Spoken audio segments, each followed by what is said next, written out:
Hello everyone. In the series Mycology, in this video we are going to discuss about pathogenesis of fungi, fungal toxins and allergies caused by fungi. Let's begin with the pathogenesis of fungi. Pathogenesis of fungi refers to how it causes diseases in living organisms. For fungi to infect a host, सबसे पहले it needs to follow a series of steps. वो steps it will help the fungi to establish and sustain the infection in that host cell. The steps are as follows. First, fungi encounter their host और उसके बाद it gains entry. fungi how it gains entry, तो उसके लिए उसके पास 2 steps हैं. First is कि fungi इधर डायरेक्टली पेनिट्रेट्स द स्किन, और सेकेंड इज़ कि कोई भी एग्जिस्टिंग वाउंड है बॉडी में तो उस वुंड के थ्रू वो जो है ना फंजाई इंटर हो सकता है into the body. The next step is कि fungi when enters the host it will spread within the host tissues, it will invade the host tissues and multiplies there. Fungi causes this by their specialized structure which are called hyphae or spores.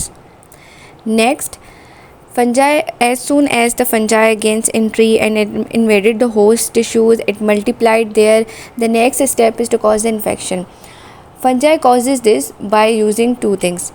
First, either the fungi secretes the enzymes और second it releases the toxins.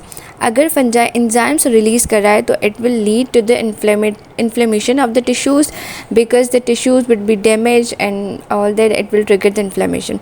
Second, if the fungi is releasing toxins, these toxins will then directly harm the host cells और interfere with जो भी normal cellular functions होंगे उसके साथ interfere करेगा and will directly harm the sales.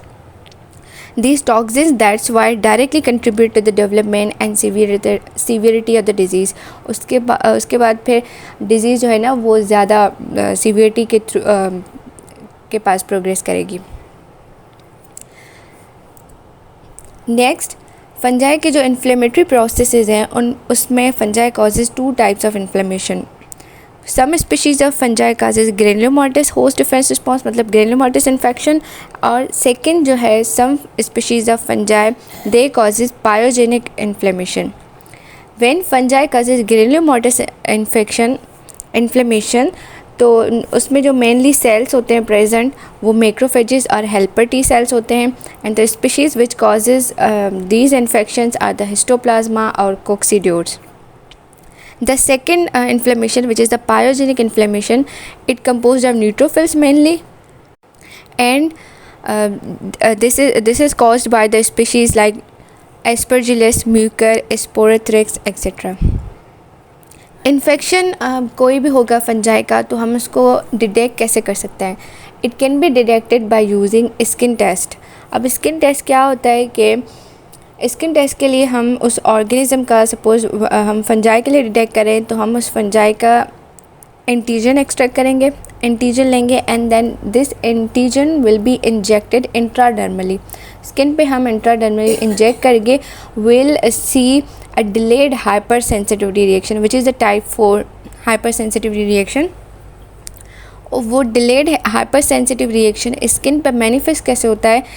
Skin पे जो है ना एक ड्यूरेशन एक थिकनिंग हो जाती है. इफ़ इट अकर्स तो it will be considered as a positive skin test. अब नोटेबल पॉइंट इज़ दैट कि ये जो स्किन टेस्ट पॉजिटिव आ रही है this only indicates that infection is occurred. It doesn't मतलब कि इसका ये मतलब नहीं है कि इन्फेक्शन अभी भी प्रेजेंट है. इट मीन्स के this fungal antigens were present in the body. वो इन्फेक्शन पास्ट में भी हो सकता था और इन्फेक्शन प्रेजेंट का भी हो सकता है. मतलब it's not a sure point कि infection is present at that time. So therefore a positive skin test doesn't indicate the disease the patient has now is caused by that organism. This was all about the pathogenesis of the fungi, how fungi gains. उसके steps ये हैं कि fungi को entry लेनी है, फिर host cells को invade करना है, मल्टीप्लाई करना है, फिर उसको डिस्ट्रॉय करना है बाय एंजाइम रिलीज़ करके और बाय टॉक्सिन्स रिलीज़ करके. नाउ विल डिस्कस के what are the toxins release by the fungus. Fungal toxins and allergies. Fungal toxins they are also known as mycotoxins. These mycotoxins, they are the diverse range of chemical compounds These are formed in the fungi by different precursors and pathways. They are also known as secondary metabolites because वो fungi के different pathways से ही precursor से ही बनता है, तो these are also secondary metabolites. And toxicity ये कब cause करते हैं humans में?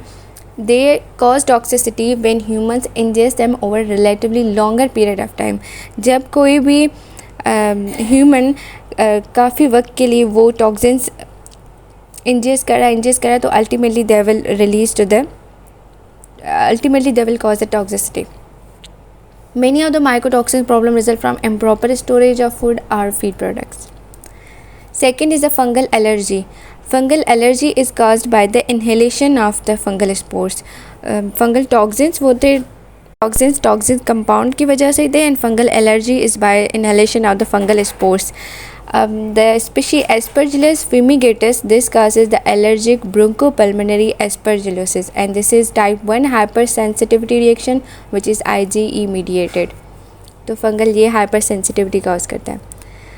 The fungal toxins जो book में mentioned है in the Levinson, these fungal toxins दो types के mention हैं, दो species के.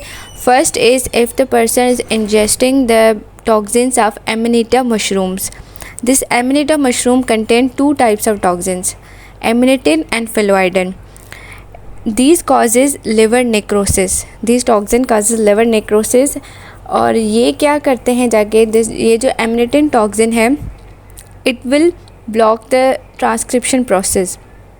How it blocks the transcription process के it interrupts with the synthesis of mRNA by.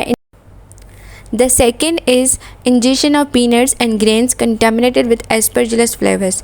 यानी कि if the peanuts or grains they are contaminated with Aspergillus flavus, तो this Aspergillus flavus releases the toxin which is known as aflatoxin.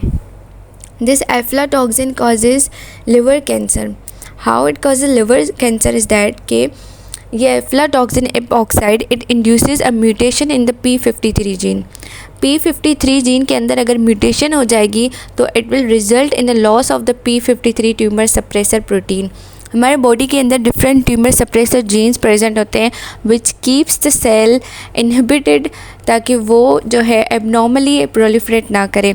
लेकिन अगर ये tumour suppressor jeans का ये power loss हो जाए तो हमारे जो उनके अंदर म्यूटेशंस आ जाएं तो cell will grow abnormally and result into the cancer. तो यहाँ this video ends here and we will continue with another video in which we will discuss about the fungal lab diagnosis, different methods how to diagnose fungi.